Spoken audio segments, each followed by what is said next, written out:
Greg is a porter at the Shepton Hotel in New York. After work, he always goes for a coffee across the street. A girl is sitting in the coffee shop near the window. "It's her again," thinks Greg. "She's here every afternoon. I'm going to say hello." Greg goes into the coffee shop and gets a coffee. Then he goes across to the girl's table. "Hi," he says. "I'm Greg. Can I sit with you?" "Okay," she says. "I'm Cassie." "I come here for a coffee every day after work," says Greg. "I'm a porter at the Shepton Hotel." He smiles. "You have beautiful green eyes." "Have I?" she says. She doesn't smile. "Is something wrong, Cassie?" he asks. "You don't look very happy." It's nothing," she says. "Tell me," says Greg. "Maybe I can help." "Well," she begins. "Go on," says Greg. "My stepfather is staying at the Shepton Hotel," she says. "He has my sketchbooks. I'm an artist. When I ask him to give them to me, he says, 'No, I want you to come back home to Boston.'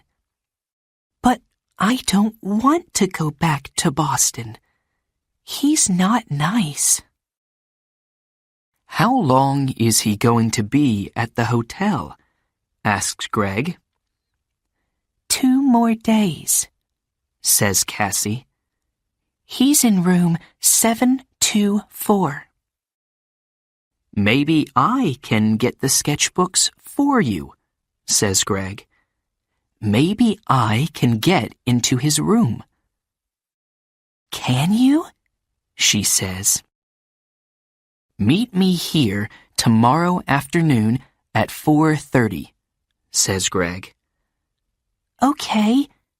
Thank you," says Cassie. "Thank you very much." She looks at her watch. "I've got to go now. See you tomorrow." When Cassie gets back to her hotel room, she makes a telephone call. "Hello?" she says. "It's me. It's okay. The boy's going to do it."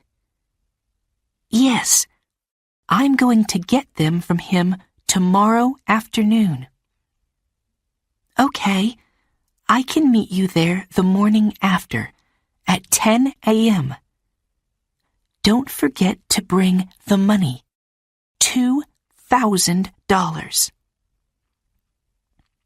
Next morning, Greg arrives at work early.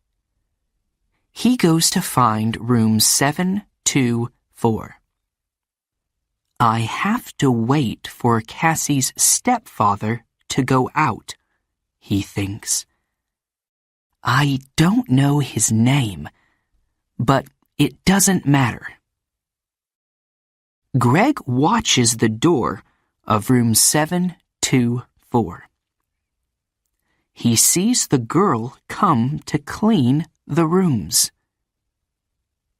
Some minutes later, a man comes out of room 724. "That must be Cassie's stepfather," thinks Greg. He waits for the man to leave and for the cleaning girl to go into room 724. I need to look in the room, he thinks. Greg waits for the girl to leave the bedroom. Then he goes into the room and begins to look for the sketchbooks. I must be quick, he thinks. Where are they? Suddenly, Greg sees the sketchbooks by the bed. Got them, he thinks. He begins to look at the pictures. Wow! Cassie is a great artist. These are good. Greg is leaving the room when he hears the cleaning girl call out to him. Hey, she says, what are you doing? Come back. Greg does not stop. Greg finishes work that afternoon and leaves the hotel through a door in the next street. When he gets near the front of the hotel, he sees the man from room 724. That's him again, thinks Greg. That's Cassie's stepfather. Greg waits for the man to go into the hotel. Then he goes to the coffee shop. Cassie is at the same table in the coffee shop. Greg gets a coffee and goes to sit with her. I have them, he says, and he puts the sketchbooks on the table. That's great, says Cassie. How can I thank you, Greg? You can meet me later, he says, after I go home and change out of my porter's uniform. I'm sorry, Greg, says Cassie. I can't tonight. Maybe tomorrow night. Okay, says Greg. Tomorrow night. We can get something to eat first. Yes, okay, says Cassie. I have to go now, but meet me here tomorrow evening at 6 o'clock. Cassie gets up, ready to leave. Don't forget your key, says Greg. Oh, thanks, says Cassie. She takes it from him quickly. See you tomorrow. Greg is finishing his coffee when he sees his friend, Mike. You're in trouble, Greg, says Mike. Jake Russo's sketchbooks are not in his room. Room 724. And there are CCTV pictures of you coming from that room. Who is Jake Russo? Asks Greg. Suddenly, he's not feeling very well. An artist, says Mike. His pictures sell for thousands of dollars, and his sketchbooks sell for thousands too. Do you have them? Asks Mike. No, a girl has them, says Greg. What girl? Asks Mike. A girl with green eyes, says Greg, and he tells Mike about Cassie and her stepfather.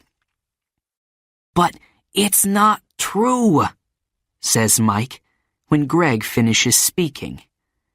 Jake Russo doesn't have a wife or a stepdaughter. You have to find that girl and get the sketchbooks, Greg. And you have to do it before the police find you. Greg walks home to his one-room apartment. How am I going to find her? He thinks. She has Jake Russo's sketchbooks now, So she's not going to meet me again. Is she going to sell them for a lot of money? There is a police car in the street, next to Greg's apartment. Oh no! He thinks. They're waiting for me. I can't get into my apartment now. That night, Greg sleeps on a train in the subway. But early the next morning, "Hey, you," says a man. He's the subway cleaner. "Get up. You can't sleep here all day." "Sorry," says Greg. People are arriving to get their trains now. One of them stops and looks at a photograph in his newspaper, and then at Greg. "It's him," thinks the man. "It's the young man in the newspaper photograph. The police are looking for him." Suddenly, Greg sees the man looking at him. And he sees his picture on the front of the man's newspaper. "I have to get out of here quickly," he thinks. The man with the newspaper finds a policeman. "It's him," he tells the policeman. "The hotel porter." "Hey, you," the policeman calls to Greg. Greg runs. "Stop," calls the policeman. Greg doesn't stop. "I have to get out of this uniform," thinks Greg. "People know I'm the porter. Maybe Mike can give me something different to wear." When he gets to Mike's apartment, Mike opens the door. "I need something to wear," Greg tells him. "I can't go back to my apartment.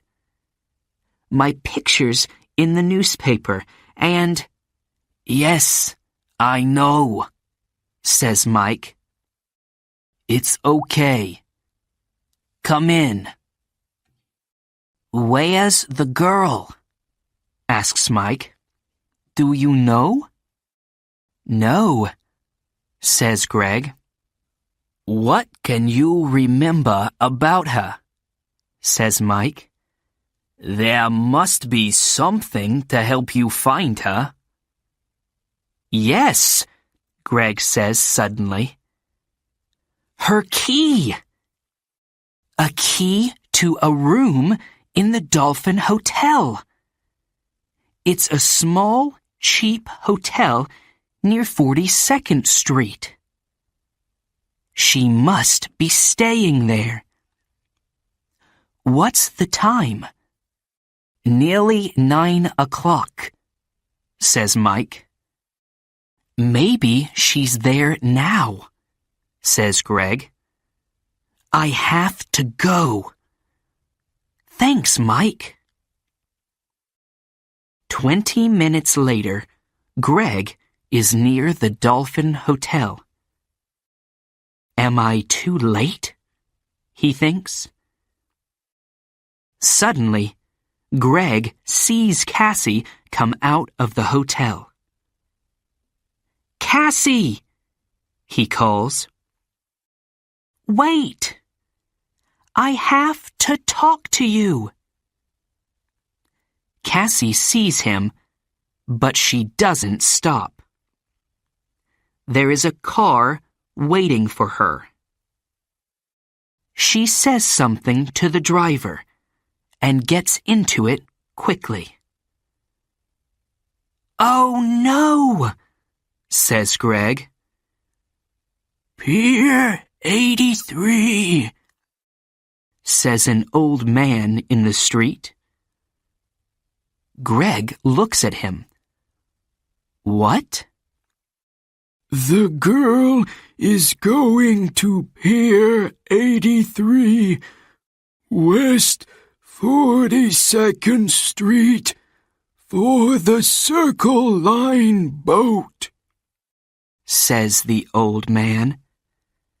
Greg smiles. "Thanks," he says. And he begins to run. Greg runs all the way to Pier 83.